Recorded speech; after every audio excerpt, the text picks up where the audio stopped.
Study with रियल्जा में आपका स्वागत है दोस्तों। आज हम क्रेब्स साइकिल के बारे में बात करेंगे। जो प्लांट्स होते हैं वो फूड बनाते हैं किससे? फोटोसिंथेसिस से, और हमें ग्लूकोज मिलता है। हमें पता है रेस्पिरेशन से ग्लूकोज बनता है, एनर्जी मिलती है किसके फॉर्म में? एटीपी के फॉर्म। अब जो ग्लाइकोलाइसिस प्रोसेस होती है उससे ग्लूकोज पायरुविक एसिड में टूटता है। एक ग्लूकोज से हमको 2 पायरुविक एसिड मिलते हैं। अब जो पायरुविक एसिड होता है उसमें 3 कार्बन होते हैं। उसका स्ट्रक्चर ये रहा। ये रिएक्ट करता है कोएंजाइम ए से,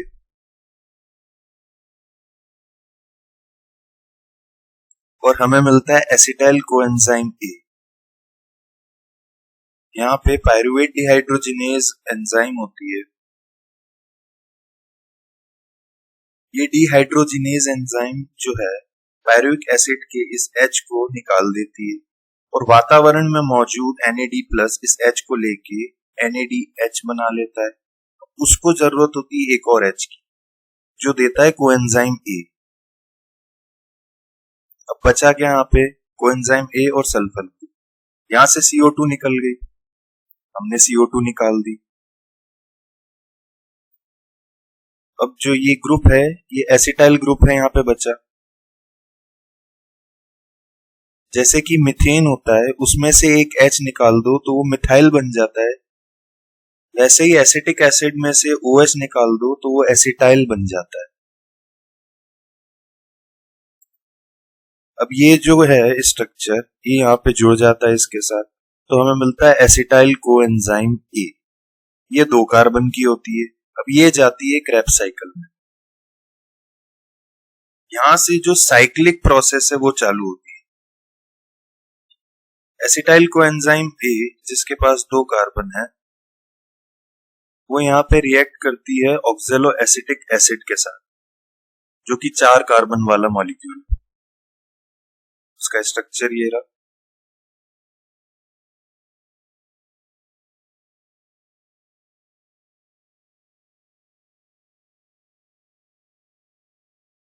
ये 2 कार्बन और 4 कार्बन वाले मॉलिक्यूल H2O की प्रेजेंस में, और सिट्रेट सिंथेटेज एंजाइम होती है यहाँ पे, ये मिलके 6 कार्बन वाला सिट्रिक एसिड बना लेते हैं। यहाँ पे कोएंजाइम ए निकल जाती है। अब इसका H जो आता है वो CH3 से आता है, तो यहाँ पे बच जाता है CH2COO। अब जो H2 है वो OH इसको दे देता है, और जो H है यहाँ पे ऑक्सीजन कार्बन का बॉन्ड टूट के आ जाता है और इस कार्बन पे ये वाला ग्रुप जुड़ जाता है। तो फाइनल स्ट्रक्चर ये बनता है हमारे पास, ये O जिसके साथ H जुड़ा और ये एसिटाइल वाला ग्रुप जिसके साथ OH जुड़ा। यहाँ पे 3 कार्बोक्सिलिक ग्रुप हैं, इसलिए इसको ट्राई कार्बोक्सिलिक एसिड साइकिल भी कहते हैं। जो ये सिट्रिक एसिड है वो H यहां से देता है और OH यहां से देता है, तो यहां से H2O निकलता है एकोनिटेज एंजाइम की प्रेजेंस में, और हमको मिलता है सिस एकोनिटिक एसिड मिलता है, जो कि 6 कार्बन का होता है। अब यहाँ पे H2O ऐड होता है, पहले निकाला, अब वापस से H2O का एडिशन होगा। कहां पे होगा? ये जो डबल बॉन्ड है ये टूटेगा, नीचे OH आएगा, ऊपर H आएगा, और हमारे पास आता है CH2 C double bond OH CH C double bond OH। ये जो बना, और ये सिट्रिक एसिड है, इसमें OH और H की पोजीशन में डिफरेंस है, इसलिए इसको आइसोसिट्रिक एसिड कहते हैं। ये भी 6 कार्बन का होता है। इस प्रोसेस को भी एकोनिटेज एंजाइम करती है। अब आइसोसिट्रिक एसिड से आइसोसिट्रेट डिहाइड्रोजिनेज एंजाइम की प्रेजेंस में यहां से H+ निकालती है, और वातावरण में मौजूद NAD+ इस H को ले लेता है और NADH में बदल जाता है, और एक और H ये इस OH से लेता है, और ये CO2 बाहर निकल जाती है। हमने यहां बाहर निकाल दी। ये H ऊपर चल जाता है,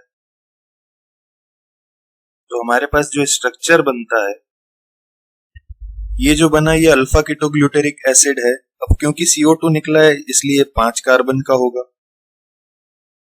अल्फा कीटोग्लूटेरेट डिहाइड्रोजिनेज जो एंजाइम है वो यहां से एक H निकालती है और हमारा वातावरण में मौजूद NAD प्लस NADH में कन्वर्ट हो जाता है। यहाँ पे कोएंजाइम A भी रहती है और दूसरा H इसको यहाँ पे कोएंजाइम A से मिलता है, ये वाला H यहाँ ऐड हो जाता है। अब ये कोएंजाइम A इस कार्बन पे अटैक करती है, अटैक करने के बाद ये स्ट्रक्चर बनता है। ये पूरा ग्रुप जो है इसको हम सक्सेनाइल ग्रुप कहते हैं और इसके साथ कोएंजाइम जुड़ी हुई है इसलिए हम इसे सक्सेनाइल कोएंजाइम A कहेंगे। यहां से CO2 भी निकलता है, यहां से CO2 निकाल दिया, CO2 निकला तो ये 4 कार्बन की हो गई। सक्सेनाइल कोएंजाइम A सिंथेटेज जो है यहां से ये ग्रुप अलग कर देती है। हमारे पास क्या बचता है, कोएंजाइम A और उससे जुड़ा हुआ सल्फर। अब यहां पे इसको H की जरूरत है, वो H इसको H2O से मिलता है, तो H2O से यहाँ पे H मिल गया, बचा हुआ OH जो है वो यहाँ पे जुड़ जाता है, तो हमको जो प्रोडक्ट मिलता है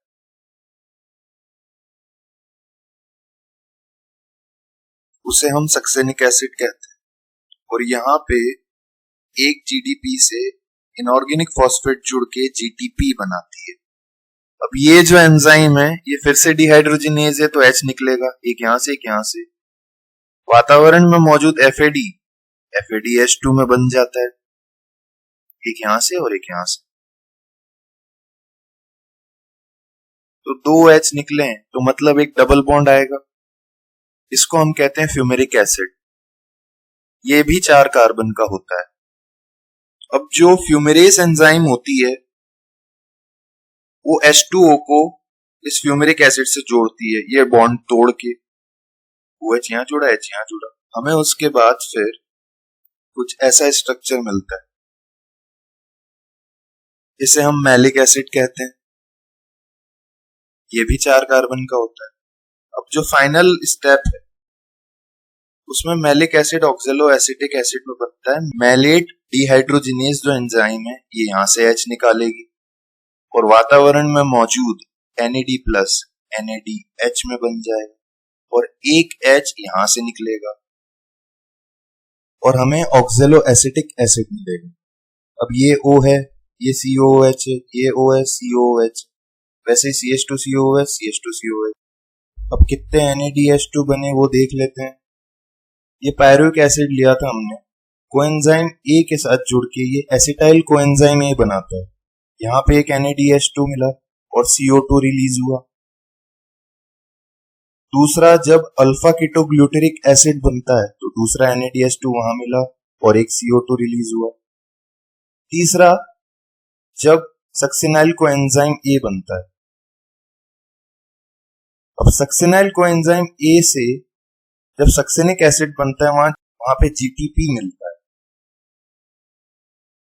और सक्सेनिक एसिड से फ्यूमेरिक एसिड बनता है, वहां पे FADH2 मिलता है। फिर मैलिक एसिड से जब ऑक्जेलो एसिटिक एसिड बनता है तब हमें चौथा NADH2 मिलता है। अब टोटल हमारे पास 4 NADH2 हो गए, इसको आप NADH कहो, NADH प्लस H प्लस कहो, बराबर ये 3 ATP के होते हैं। अब 4 हैं तो 4 3 12 ATP मिले, एक GTP से एक ATP मिलता है और एक FADH2 से 2 ATP मिलते हैं। टोटल हमें 15 ATP मिले। क्योंकि ये एक पायरुविक एसिड के लिए था, ग्लूकोज से 2 पायरुविक एसिड जनरेट होते हैं, तो 15 इंटू 2 करेंगे हम तो हमें 30 ATP मिलते हैं। क्रैब्स साइकिल से 30 ATP मिल गए ग्लाइकोलाइसिस से हमें 8 एटीपी मिल गए, टोटल हमारे हो गए 38 एटीपी। आई होप आपको इस वीडियो से कुछ सीखने को मिला होगा। Thank you for watching. बने रहिए रियल्जा के साथ। Have a nice day.